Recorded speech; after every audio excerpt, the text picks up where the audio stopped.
कक्षा 10 गणित का प्रश्न देख रहे हैं और हम डॉक्टर मनोहर रे बुक सॉल्व कर रहे थे और ये हमारा प्रश्नावली 10 का बी था और हमने प्रश्न संख्या 11 तक सॉल्व कर दिया था। आज हम प्रश्न संख्या 12 से शुरू करेंगे।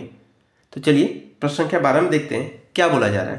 पहले बोला जा रहा है चित्र में वृत्त के बिंदु ए से ए पर स्पर्श रेखा डी ए खींची गई है। तो पहले हम लिख लेते हैं, दिया है, क्या लिखते हैं, दिया है डी ए ई एक स्पर्श रेखा है। डी ए क्या, एक स्पर्श रेखा है। डी ए एक स्पर्श रेखा है, पहला ये पॉइंट दिया हुआ है। वृत्त के अंतर्गत एक त्रिभुज एबीसी इस प्रकार है। त्रिभुज एबीसी की कोण सी ए का माप 70 है। सी ए ई इस कोण का माप क्या है, 70 है।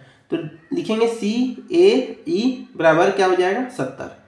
सी ए ई कोण सी ए ई का माप क्या है, 70 है। तो कोण ए बी सी हमको निकालना है। क्या निकालना है, कोण ए बी सी। तो ज्ञात करना है, ज्ञात करना है कोण ए बी सी का मान क्या होगा। कोण ए बी सी इस कोण का मान क्या होगा, हमको ये ज्ञात करना है। तो देखिए हम एक प्रमेय जानते हैं कि वृत्त के स्पर्श रेखा के स्पर्श बिंदु से, वृत्त का स्पर्श रेखा है कि स्पर्श बिंदु से एक जीवा खींची जाए। कोई मान लीजिए एसी एक हम जीवा खींच रहे हैं। एसी क्या है, यहाँ पे एक जीवा है। तो इस जीवा द्वारा स्पर्श रेखा के साथ बनाए गए कोण संगत एकांतर खंडों में बनाए गए कोणों के बराबर होंगे। जो ये कोण बनाया जा रहा है संगत एकांतर खंड में बनाए गए कोणों के बराबर होंगे। तो मान लीजिए ये 70 होगा तो ये भी क्या हो जाएगा, हमारा 70 हो जाएगा। ये 70 तो क्या हो जाएगा, ये भी 70। तो देखिए ये 70 अगर है तो ये भी क्या हो जाएगा, हमारा 70 हो जाएगा। अगर ये 70 है तो ये भी हमारा 70 हो जाएगा। तो डायरेक्ट हम लिख देते हैं उत्पत्ति। उत्पत्ति हम क्या लिख सकते हैं, कोण A B C, A B सी बराबर कोण सी ए ई बराबर क्या हो जाएगा, हमारा 70। इसके बराबर क्या हो जाएगा, ये हो जाएगा। इसके बराबर क्या हो जाएगा, ये हो जाएगा। तो हम लिख सकते हैं कोण ए बी सी बराबर 70। और क्यों लिख रहे हैं, अभी हमने आपको बताया था कि वृत्त के किस थ्योरम के कारण लिख रहे हैं, वृत्त के स्पर्श रेखा के स्पर्श बिंदु से, स्पर्श रेखा के स्पर्श बिंदु से, वृत्त के स्पर्श रेखा के स्पर्श बिंदु से एक जीवा खींची जाए, एक जीवा खींची जाए तो इस जीवा द्वारा, तो इस जीवा द्वारा, तो इस जीवा द्वारा स्पर्श रेखा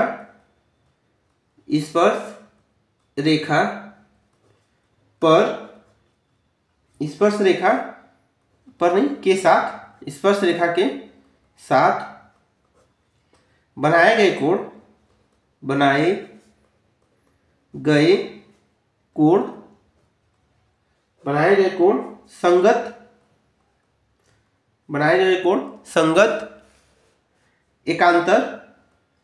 संगत एकांतर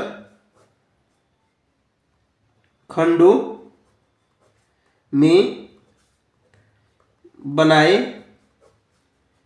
गए, संगत एकांतर खंडों में बनाए गए कोण के बराबर होते हैं, के बराबर होते हैं।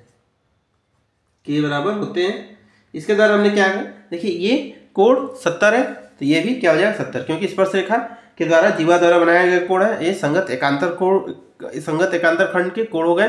तो ये 70 तो ये भी 70 और ये भी 70 हमारा हो जाएगा। इसलिए हम डायरेक्ट लिख सकते हैं ए बी सी बराबर 70। यही हमको पता करना था। चलिए नेक्स्ट प्रश्न देखते हैं। प्रश्न संख्या 13 हम सॉल्व करते हैं। ये 12 बहुत ही आसान था, डायरेक्ट प्रश्न था। चलिए नेक्स्ट प्रश्न में चलते हैं। चलिए अगला प्रश्न संख्या 13 सॉल्व करते हैं। चित्र में दिया हुआ है ओ केंद्र के वृत्त पर बिंदु पी से पी ए तथा पी बी स्पर्श रेखाएं खींची गई हैं। तो हमको क्या, पी ए तथा पी बी स्पर्श रेखाएं खींची गई। तो लिख लेते हैं, दिया है PA तथा PB दिया है। PA तथा PB एक स्पर्श रेखा है। PA तथा PB एक स्पर्श रेखा है। PA तथा PB क्या है? एक स्पर्श रेखा है। और कहते हैं LN रेखा वृत्त को बिंदु M पर स्पर्श करती है। जो LN रेखा है वृत्त को M पर स्पर्श कर रही है। और दूसरा क्या दिया? LN रेखा बिंदु M पर वृत्त को स्पर्श कर रही है। ये दिया हुआ है, M पर स्पर्श कर रही है। तो सिद्ध कीजिए कि PL इतना हमको सिद्ध करना है। तो लिख लेते हैं, सिद्ध करना है PL प्लस LM बराबर PN प्लस NM। क्या बोला जा रहा?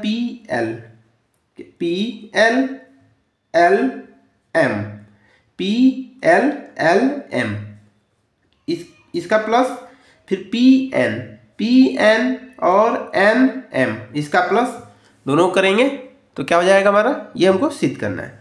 तो हम शुरू करते हैं। उत्पत्ति क्या दिया है वो हमने लिख लिया। तो यहां से हम करते हैं उत्पत्ति हम लिख सकते हैं PA बराबर PB। PA क्या लिख सकते हैं? PA बराबर PB, क्योंकि वो केंद्र वाले वृत्त की स्पर्श रेखा है।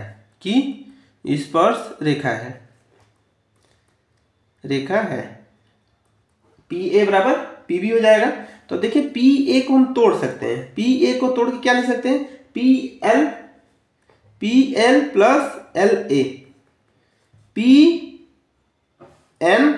PN plus NB। इसको हम समीकरण 1 मान लेते हैं। PA को क्या लिख सकते हैं? PL plus LA, PN plus NB, समीकरण 1। इसको हम मान सकते हैं।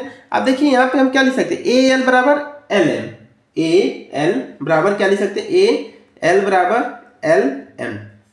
AL बराबर LM हमने क्यों लिखा? ये स्पर्श रेखा है। इसको समीकरण 2 देते हैं। और क्या है? ये देखिए AL वृत्त स्पर्श रेखा है और LM भी क्या है? स्पर्श रेखा है। तो लिखते हैं स्पर्श रेखा है। फिर ऐसे ही NM बराबर BN लिख सकते हैं। क्या लिख सकते हैं? NB बराबर NM, समीकरण नंबर 3। ये भी क्या है? स्पर्श रेखा है किसके? एक ही वृत्त के। ये क्या है? स्पर्श रेखा, इसलिए हमने बराबर लिख दिया। तो देखिए हमको PL ये करना था। तो देखिए यहाँ पे क्या समीकरण क्या है? PL प्लस LA, ये पहला समीकरण, प्लस PN प्लस NB। तो देखिए यहाँ पे हमको क्या करना था? PL तो यही रह गया, LM लाना है। तो LA की जगह देखिए AL बराबर LM है, तो हम डायरेक्ट लिख सकते हैं PL प्लस क्या हो जाएगा? LM। PL प्लस LM यहाँ बराबर था। देखिए बराबर के बाद हमको क्या? PN तो रखना ही है, प्लस NB क्या लेके आना है? यहाँ NM क्या लेके आना है? NM। तो यहाँ पे देखिए NB बराबर NM हो जाएगा। तो NB की जगह हम क्या लिख सकते हैं? NM। ये हमको प्रूफ करना था, हमारा प्रूफ्ड हो गया। ये हमको प्रूफ करना था, क्या हो गया हमारी? ये प्रूफ्ड हो गया। इसके साथ ही प्रश्न संख्या क्या? 13 सॉल्व हो गया। फिर से देखिए यहाँ पे हमने क्या किया? PA बराबर क्या लिखा हमने? PA बराबर PB, क्योंकि वृत्त की स्पर्श रेखा है इसलिए दोनों बराबर हो गए। फिर इसको हमको तोड़ के लिख दिया PL AL दोनों प्लस हो गया, बराबर PN प्लस NB। ठीक है, ये अपना हो गया। फिर हम क्या लिख सकते हैं? AL बराबर LM। क्या लिख सकते हैं हमारा यहाँ पे? AL बराबर LM वृत्त की स्पर्श रेखा है। और दूसरा क्या लिख सकते हैं? NM बराबर NB, ये भी वृत्त की स्पर्श रेखा है। तो क्या हो गया? NB बराबर NM। फिर हमने क्या किया? इसको उतार लिया, PL प्लस LA बराबर PN प्लस NB। तो यहाँ LA की जगह हम क्या लिख सकते हैं? LM लिख सकते हैं, तो हमने लिख दिया। फिर NB की जगह क्या लिख सकते हैं? NM। यही हमको सिद्ध करना था, ये हमारा प्रूव्ड हो गया। चलिए नेक्स्ट प्रश्न करते हैं, प्रश्न संख्या 14। चलिए अगला प्रश्न देखते हैं। प्रश्न संख्या 14, इसमें बोला त्रिभुज एबीसी के परिवृत्त पर बिंदु ए से पी ए क्यू स्पर्श रेखा इस प्रकार से है कि पी ए क्यू समांतर बीसी। तो सिद्ध कीजिए कि त्रिभुज एबीसी एक समद्विबाहु त्रिभुज है। त्रिभुज एबीसी क्या है? एक समद्विबाहु त्रिभुज है। तो पहले हम चित्र बना लेते हैं। अगला प्रश्न, इसमें प्रश्न के देखिए चित्र हमने बना लिया। क्या बोला? त्रिभुज एबीसी के परिवृत्त एक बिंदु ए से पी ए क्यू स्पर्श रेखा है। पी ए क्यू स्पर्श रेखा इस प्रकार से है कि पी ए क्यू समांतर बीसी। पी ए क्यू समांतर बीसी, तो सिद्ध कीजिए कि एबीसी एक समद्विबाहु त्रिभुज है। तो हम पहले लिख लेते हैं क्या दिया है। दिया है पी ए क्यू समांतर बीसी, पहले यही दिया है पी ए क्यू समांतर बीसी। तो सिद्ध करना है त्रिभुज एबीसी एक समद्विबाहु त्रिभुज है। सिद्ध करना है, सिद्ध करना है त्रिभुज ए बी सी एक समद्विबाहु त्रिभुज है। एक समद्विबाहु त्रिभुज है। त्रिभुज एबीसी क्या है? एक समद्विबाहु त्रिभुज है। तो उत्पत्ति करते हैं, देखते हैं इसको सॉल्व कैसे करेंगे। बोला जा रहा है त्रिभुज एबीसी एक समद्विबाहु त्रिभुज है। तो देखिए यहाँ पे क्या है, कोण पी ए बी, इसके कोण पी ए बी तथा कोण ए सी बी एक ही वृत्त खंड के कोण है। ये हमने अभी सिद्ध किया था। तो इसको हम क्या करें, बराबर लिख सकते हैं। कोण पी ए बी बराबर कोण ए सी बी। अभी हमने सवाल नंबर 12 में यही किया था। इसको हम लिख सकते हैं पी ए बी बराबर कोण ए सी बी। वही हमने फार्मूला जो किस आधार पर इसे हमने लिखा, एक ही वही वृत्त की स्पर्श रेखा के स्पर्श बिंदु से एक ही जीवा खींची जाए। तो इस जीवा द्वारा दी हुई स्पर्श रेखा के साथ जो कोण बनेगा वो संगत एकांतर खंडों के बनाए गए कोण के बराबर होगा। तो ये कोण बन रहा है, इसके बराबर हो जाएगा। हम इसको डायरेक्ट लिख सकते हैं। फिर हमको क्या पता है, पी ए क्यू, क्या पता है, पी ए क्यू समांतर B C. P A Q समांतर क्या है, बी सी है। तो हम क्या लिख सकते हैं, कोण पी ए बी बराबर कोण A B C. P A B बराबर कोण ए बी सी। तो क्या होगा, एकांतर अंतःकोण। क्या, एकांतर अंतःकोण, एकांतर अंतःकोण पी ए बी सी एकांतर अंतःकोण हो जाएगा। और ये क्या होगा, समीकरण 1 समीकरण 2। अब देखिए यहां से हम क्या लिख सकते हैं, 1 और 2 से। देखिए पी ए बी के बराबर क्या है, कोण ए सी बी, और पी ए बी के बराबर कोण है ए बी सी। इसलिए 1 और 2 से हम क्या लिख सकते हैं, पी ए बी के बराबर ए बी है तो क्या लिख सकते हैं, कोण ए सी बी बराबर कोण ए बी सी। क्योंकि दोनों कोण पी ए बी के बराबर है। कौन कौन सा कोण हमने बराबर किया, कोण ए सी बी ये कोण, ए बी सी ये कोण, दोनों कोण हमने बराबर कर दिया। दोनों कोण अगर बराबर है तो इसके आमने सामने की भुजा भी बराबर हो जाएगी। तो क्या हो जाएगा, ए सी बी। तो ए सी बी के सामने क्या है, A B. A C B के सामने ए बी है, ए बी सी के सामने ए सी है, दोनों बराबर हो जाएगा। इससे हम कह सकते हैं, इसलिए त्रिभुज ए बी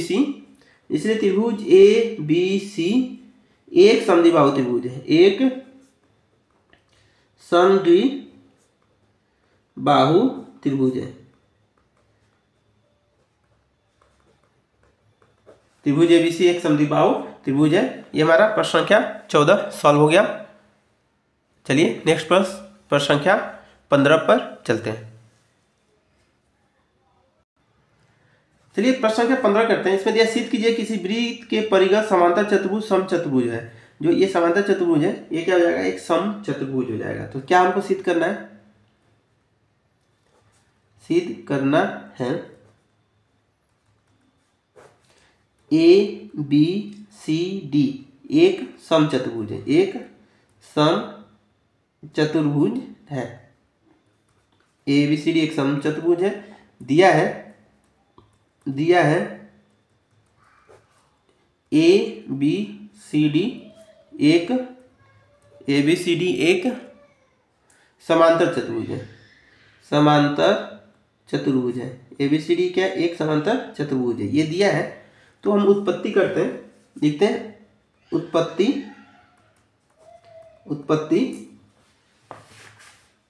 उत्पत्ति में क्या है, देखिए पहले हम क्या करते हैं, P तथा Q, P यहाँ देते हैं Q, P तथा Q दोनों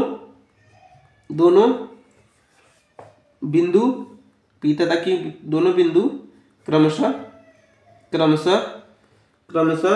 AB तथा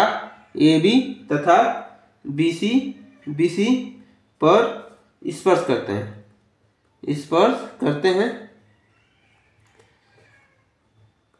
P तथा Q बिंदु AB तथा BC पर स्पर्श करते हैं। और देखिए यहाँ पे क्या हो जाएगा, BP क्या हो जाएगा, BP बराबर BQ, BP बराबर BQ हम क्यों लिख सकते हैं, एक ही वृत्त के स्पर्श है रेखा है, एक ही वृत्त के स्पर्श रेखा है, एक ही वृत्त के क्या स्पर्श रेखा है। BP बराबर क्या हो गया, BQ, BP बराबर BQ। ऐसे ही हम क्या लिख सकते हैं, CQ बराबर CR, क्या लिख सकते हैं, CQ बराबर CR, समीकरण नंबर 2। ये भी क्या है, स्पर्श रेखा है, क्या है, स्पर्श रेखा है। CQ बराबर CR। फिर क्या है, DR बराबर DS,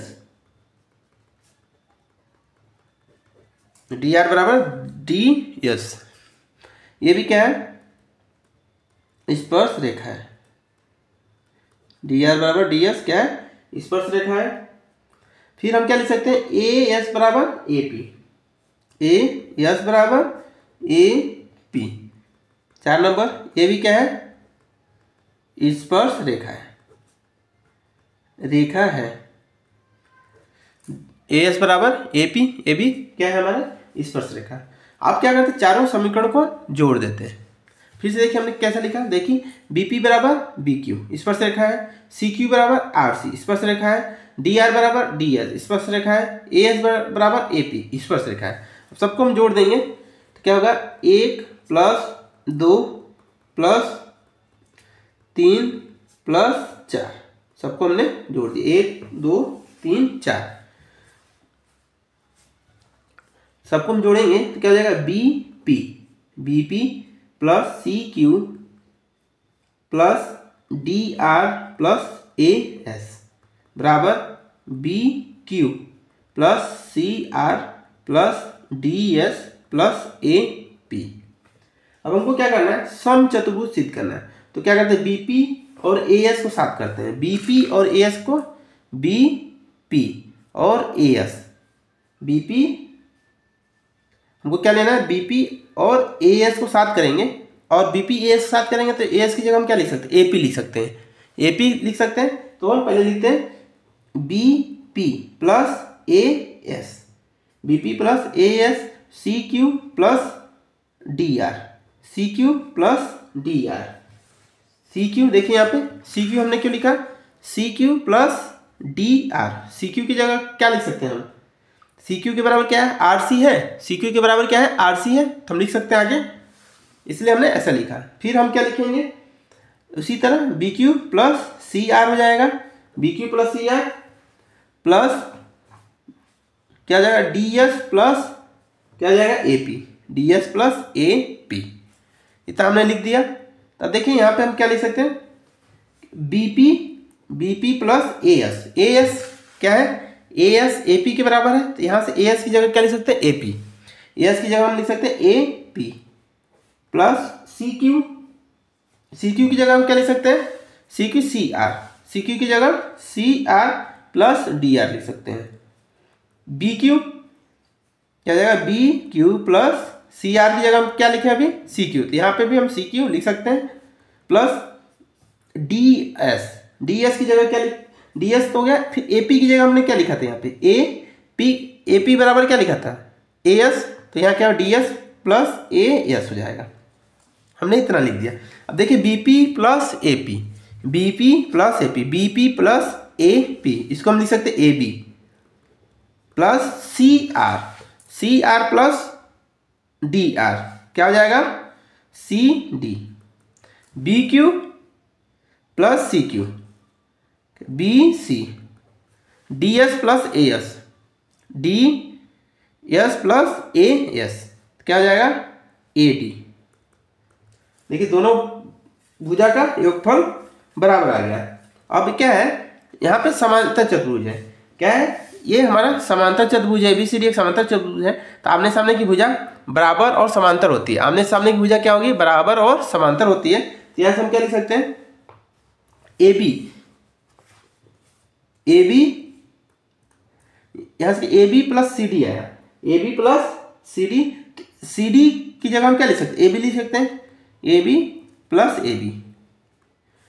देखिए ए बी सी डी बराबर होंगे, फिर यहाँ से बी सी और ए डी बराबर होंगे, तो A B plus A B हो जाएगा और B C plus B C, तो क्या हो जाएगा, two A B two B C, two two cut गया, ए बी बराबर बी सी, ए बी बराबर क्या हो गया, बी सी।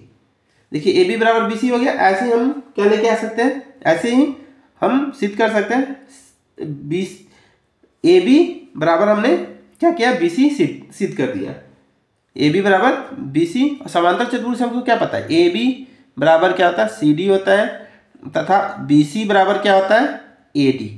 समांतर चतुर्भुज से हम ये लिख सकते हैं, ए बी बराबर क्या होता है, सी डी होता है, बी सी बराबर ए डी। तो देखिए ए बी और बी सी आपस में बराबर है, ए बी और बी सी क्या है, आपस में बराबर, सी डी और ए डी भी बराबर हो जाएंगे, तो हम क्या लिख सकते हैं, ए बी बराबर बी सी बराबर सी डी बराबर ए डी। ये हमको समांतर चतुर्भुज से पता है, ए बी और बी सी आपस में बराबर है, सी डी और ए डी भी इनके तो बराबर हो जाएंगे, क्योंकि ए बी के बराबर सी डी भी बी सी के बराबर हो जाएगा, और बी सी के बराबर ए डी भी ए बी के बराबर हो जाएगा, तो चारों भुजा क्या आपस में बराबर हो गए, इसलिए हम लिख सकते हैं A B C D, A B C D एक सम चतुर्भुज है, एक सम चतुर्भुज है, ए बी सी डी क्या है, एक सम चतुर्भुज है। तो ये हमारा प्रश्न संख्या 15 सॉल्व हो गया, प्रश्न संख्या 15 सॉल्व हो गया। चलिए नेक्स्ट प्रश्न संख्या 16 पर चलते हैं, और 16 इस क्लास का आखिरी होगा, और नेक्स्ट जो बाकी रहेगा नेक्स्ट क्लास में करेंगे, वीडियो लंबा हो जाएगा, इसलिए 16 तक ही इस क्लास में रहने देते हैं। चलिए नेक्स्ट क्लास करते हैं, नेक्स्ट सवाल करते हैं। चलिए अगला सवाल 16 नंबर देखते हैं। 16 में चित्र में ओ केंद्र वाले वृत्त की जीवा ए बी है, दिया है, क्या करना है, लिखे हम पहले, दिया है ए बी जीवा है, ए बी जीवा है, ए बी क्या है, जीवा है, और बिंदु बी पर बी टी स्पर्श रेखा है, बिंदु बी पर बी टी क्या है, स्पर्श रेखा है, बी टी क्या है, बी टी स्पर्श रेखा है, बी टी क्या है, स्पर्श रेखा है। तो एक्स तथा वाई का मान ज्ञात करना है, तो क्या करना है, ज्ञात करना है कोण एक्स तथा कोण वाई बराबर क्या होगा, दोनों को हमको मान ज्ञात करना है।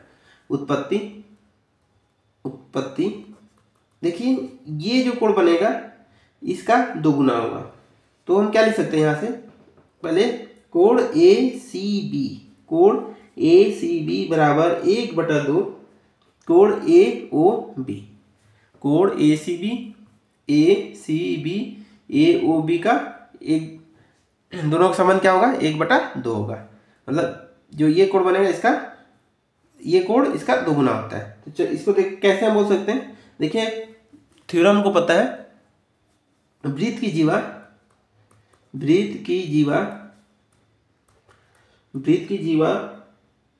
द्वारा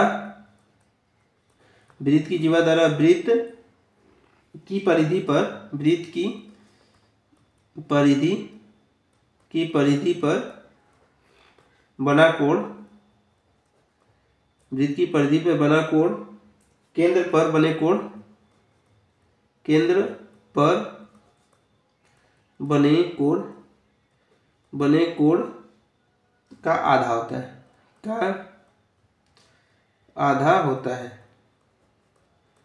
केंद्र पर बने कोण का आधा होता है। तो अब हम क्या लिख सकते हैं यहाँ से, देखिए त्रिभुज AOB में आधा का हमने तो बता दिया। त्रिभुज AOB में हमको क्या पता है, देखिए OA बराबर OB, ये और ये बराबर होगा क्योंकि त्रिज्या है, तो OA बराबर OB, एक ही वृत्त की त्रिज्या है, एक ही वृत्त की त्रिज्या है, त्रिज्या है। OA बराबर OB, एक ही वृत्त की त्रिज्या है, इसलिए हम लिख सकते हैं कोण BAO बराबर OBA। कौन सा कोण, देखिए इनके सामने का कोण क्या हो जाएगा OBA, और इनके सामने का कोण OBA हो गया, और OAB, देखिए ये 40 है तो ये भी 40 हो जाएगा, क्योंकि दोनों कोण आपस में बराबर हो गए, इसलिए हम डायरेक्ट लिख देते हैं ये क्या 40 अंश हो जाएगा। अब हमको क्या निकालना होगा, कोण AOB, क्या निकालना होगा, कोण AOB, तो 180 माइनस कोण BAO प्लस कोण OBA, तो 180 माइनस दोनों को जोड़ेंगे, ये 40 ये भी 40, क्या हो जाएगा 80, तो बराबर क्या हो गया 100 हो गया। और हमको पहले से पता है कोण ACB 1/2 क्या होगा कोण AOB का 1/2 होगा, तो AOB तो हमने निकाल लिया, 2 गुने 100 हो जाएगा बराबर 50 अंश। ACB क्या आ गया, ACB 50 अंश आ गया, कोण ACB 50 अंश है, तो कोण ACB बराबर y अंश बराबर 50 अंश हो जाएगा। कोण ACB 50 अंश है, कोण ACB क्या हो गया हमारा 50 हो गया। अब हमको क्या निकालना है, कोण ACB आ गया, तो कोण AOB हमको निकालना है। क्या करना है, कोण AOB, तो अगर हम यहाँ पे क्या कोण ACB बराबर 1/2 कोण AOB था, तो यहाँ से AOB क्या है हमारा 100 आ गया, हमने निकाला यहाँ कोण AOB बराबर क्या हो गया हमारा, कोण AOB बराबर 100 अंश आ गया, कोण AOB हमारा 100 अंश आ गया। लेकिन हमको क्या निकालना है, कोण X निकालना है, कोण X निकालना है। देखिए यहाँ कोण X है ना, ये कोण पूछ रहा है, लेकिन ये जो बन रहा है पूरा कोण हमको पता है, तो ये देखिए 40 है, और ये हमसे पूछा जा रहा है, ये 40 है, ये पूछा जा रहा है, और ये क्या होगा पूरा 90 होना चाहिए, क्या होना चाहिए, ये पूरा 90 होना चाहिए। तो कोण X बराबर हम क्या लिख सकते हैं, कोण X बराबर 90 माइनस 40 कर देते हैं, 90 माइनस 40 अंश बराबर 50, कोण X बराबर 50 हो गया। Y बराबर भी 50, कोण X बराबर 50, Y बराबर भी 50, कोण X बराबर भी 50, क्योंकि ये हमारा पूरा कोण 90 होगा, तो ये हमारा कोण X और Y दोनों 50 आ गए। तो यही हमको निकालना था, ये हमारा उत्तर हो गया। तो आज यहीं तक रहने देते हैं, नेक्स्ट क्लास में आगे करेंगे, और इसके बाद 4 सवाल और बचता है, उसको हम नेक्स्ट क्लास में करेंगे, नहीं तो देखिए वीडियो ज़्यादा लंबा हो जाएगा। तो नेक्स्ट क्लास में मिलते हैं, अभी के लिए इतना ही। जय हिंद, जय भारत।